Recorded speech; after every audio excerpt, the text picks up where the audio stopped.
सबसे पहले मणिपुर पिछले 78 दिनों से जल रहा है और पिछले 78 दिनों से ये क्यों जल रहा है, इसके पीछे कारण क्या है, आज हम उसके बारे में बात करेंगे। और नरेंद्र मोदी जो भाजपा की सरकार है, केंद्र सरकार, वो अभी तक कुछ शब्द तक नहीं बोला। अमित शाह अभी तक कुछ शब्द नहीं बोला। आखिर क्यों? मणिपुर पिछले 78 दिन कम थोड़े ना होता है और इतने दिनों से जल रहा है, लेकिन अभी तक कोई एक शब्द भी नहीं बोला है। मणिपुर के जो 2 लड़की हैं जिसका वीडियो सोशल मीडिया पर तेजी से वायरल हो रहा है, उसको क्यों नंगा करके घुमाया गया, उसको मान सम्मान के साथ क्यों खेला गया, उसको क्यों प्राइवेट पार्ट के साथ छेड़खानी किया गया, आज हम इसके बारे में बात करेंगे। और क्या है इसके पीछे रीजन, आज हम पूरी सारी कहानी पर इस वीडियो में आपको हम बताएंगे। सबसे पहले कुकी और नागा क्रिश्चियन हैं, जबकि मैतेई हिंदू हैं।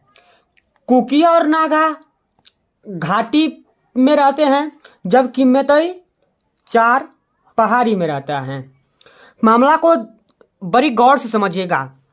2012 में मैतेई हाईकोर्ट से अपील करता है कि हमें शेड्यूल ट्रैक्स यानी कि अनुसूचित जनजाति में कंसीडर किया जाए। इसके बाद हाईकोर्ट बड़ी लंबे समय से इस बात पर कार्रवाई कर रहा था और उसके बाद हाईकोर्ट ने 27 मार्च 2023 को राज्य सरकार को आदेश दिया कि आप मैतेई को अनुसूचित जनजाति में कंसीडर कीजिए।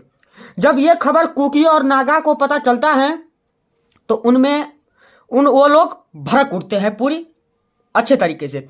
इसके बाद कुकी और नागा का कहना है कि आप अगर मैतेई को अनुसूचित जनजाति में कंसीडर करेंगे तो हम लोग आंदोलन करेंगे। इसके बाद कुकी और नागा हाईकोर्ट के खिलाफ आंदोलन करना शुरू कर देता है। इसके बाद कुकी का और एक भी कारण है कि कुकी का कहना है कि मैतेई हम लोगों से ज़्यादा संपन्न है, ज़्यादा धनी मनी है, ज़्यादा संख्या में है, इसीलिए उसको अनुसूचित जनजाति में कंसीडर नहीं किया जाए।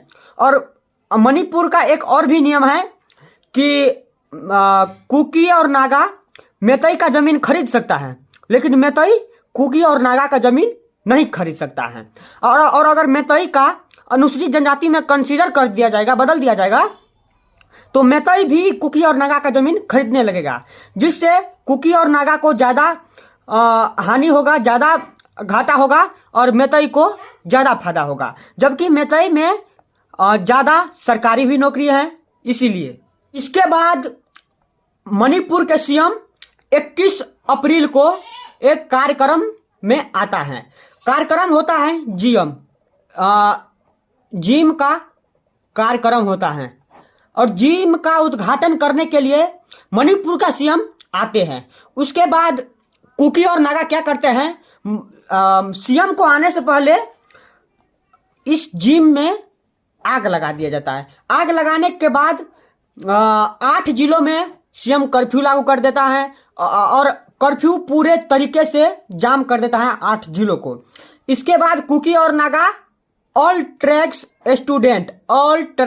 स्टूडेंट यूनियन मणिपुर 60,000 लोगों का एक मार्च निकालता है।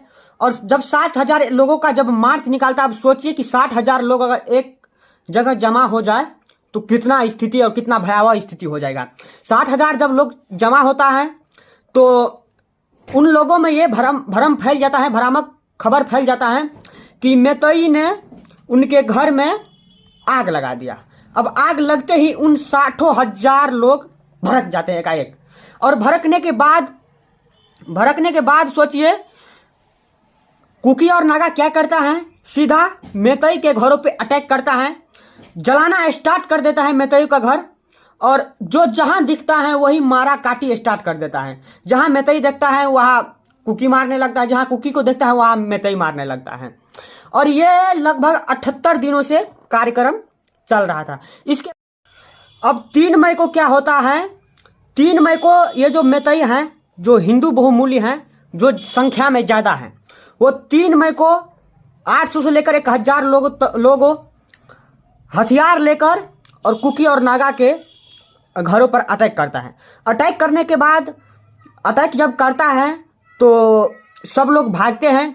उसके बाद क्या होता है, एक परिवार के लोग, जो उसके पिता थे, उसके भाई थे और 2 लड़की जिसको नंगा करके घुमाया गया, वो इस भीड़ को देखकर जंगल की तरफ भागता है। और जंगल की तरफ जब भागता है तो वो भीड़ उसको पीछा करता है। उसके पिता को, उसके भाई को और उसके जो 2 बहन हैं उसको पुलिस प्रोटेक्ट करते हैं और उसको पकड़कर थाना ले जा रहा था। तब तक भीड़ 1000 से ज़्यादा, यानी कि बहुत संख्या में आ जाता है। और बहुत संख्या में जब आ जाता है तो पुलिस से ये भीड़ उन सभी को छीन लेता है। और उसके बाद जब 2 लड़कियों को नंगा करके घुमाया जाता है, उनके प्राइवेट पार्ट के साथ छेड़छाड़ किया जाता है, तो उसका बाप जो था, जो उसके पिता जो था, वो विरोध कर रहा होता है उस भीड़ को, और उस पिता को भी गोली मार दिया जाता है। उस दोनों में से एक के 19 साल का भाई भी इस भीड़ का विरोध कर रहा था और उस भाई को भी मौत के घाट उतार दिया गया। अब सोचिए। और उसके बाद नंगा करके घुमाया जाता है 4 मई को। 18 मई को एफआईआर होता है, और जब एफआईआर होता है तो 19 जुलाई को वीडियो वायरल होता है ये दोनों लड़की का। अब सोचिए कि 4 मई को नंगा करके घुमाया जाता है, उसके बाद 18 मई को एफआईआर होता है। इतने लंबे समय में क्यों एफआईआर हुआ, इतने लंबे समय में एफआईआर? और उसके बाद जब 19 जुलाई को जब वीडियो वायरल होता है, तब भी सिर्फ एक व्यक्ति का क्यों अरेस्ट होता है, सिर्फ एक व्यक्ति का अरेस्ट क्यों होता है? अब सोचिए, 4 को बेइज्जती किया जाता है इसको, और 18 का एफआईआर होता है, और 18 को एफआईआर होने के बाद एक भी को गिरफ्तार नहीं किया जाता है। जब 19 जुलाई को वीडियो वायरल होता है तब सिर्फ एक आदमी का गिरफ्तारी होता है। और ये सारी तमाशा केंद्र सरकार और अमित शाह बैठकर देख रहे थे। केंद्र सरकार, जो भाजपा को जो सरकार है, उसके ही स्टेट में ये पूरी घटना होती है, और उसके बाद भी वो स्टेट केंद्र में बैठकर सो रहे थे। और उस 78 दिनों तक मणिपुर जला। अब सोच लीजिए, 78 दिन, लगभग 3 महीने तक का समय होता है, और उसके बावजूद भी केंद्र सरकार ने कुछ तक नहीं बोला। कुकी और नागा और मैतेई का जो ये पूरी घटना है, जो आज भारत में एक महाविनाश का एक समझा जाए तो ये कारण है। एक स्टेट को एक दंगे की आग में कैसे झोंका जा सकता है। 2 कास्ट में, 2 कम्युनिटी में इस प्रकार की एक हद से भी बेहद गुजर जाना, ये कोई अच्छी बात नहीं हुआ। और इतनी घटना होने के बाद भी केंद्र सरकार बैठ के चुप क्यों है, सोए क्यों है? और यही सबसे बड़ा सवाल है। बाकी इस कुकी और नागाओं का बीच में विरोध और इस मणिपुर के पूरी आगजनी घटना पर आप लोगों को क्या राय है, कमेंट सेक्शन में जरूर बताएगा। तब तक के लिए मिलते हैं किसी नेक्स्ट वीडियो में। जय हिंद।